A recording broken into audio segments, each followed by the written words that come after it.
नवी मुंबईत 10 आंतरराष्ट्रीय विद्यापीठं उभारणार। नवी मुंबई विमानतळाच्या 5 किलोमीटर परिसरात टॉप 10 परदेशी विद्यापीठांचे कॅम्पस उभारण्याचं सिडकोचं नियोजन। मुंबईतील विक्रोळी पूल आजपासून प्रवाशांच्या सेवेत। लाल बहादूर शास्त्री मार्ग ते पूर्व द्रुतगती मार्गाला जोडणाऱ्या 615 मीटरच्या विक्रोळी पुलाचं काम पूर्ण। सायबर आर्थिक फसवणूक रोखण्यासाठी मुंबईसह देशभरात सीबीआयची 10 ठिकाणी छापेमारी। ऑपरेशन चक्र अंतर्गत कल्याणमधून एकाला अटक। देहरादूनमध्ये आयएमएची passing out parade. Indian military अकॅडमीच्या 2025 स्प्रिंग टर्मची पासिंग आउट परेड संपन्न। पावसामुळे अक्कलकोट तालुक्यातील अरळी गावचा पूल वाहून गेला। पूल वाहून गेल्यानं गावकऱ्यांचं वाहत्या पाण्यात आंदोलन।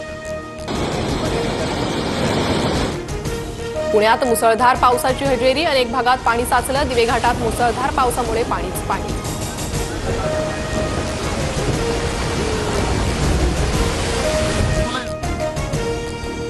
राज्यात मुसळधार ते अतिमुसळधार पावसाचा अंदाज। रत्नागिरीला रेड तर सातारा, रायगड, कोल्हापूर, सांगली, सिंधुदुर्गला ऑरेंज अलर्ट।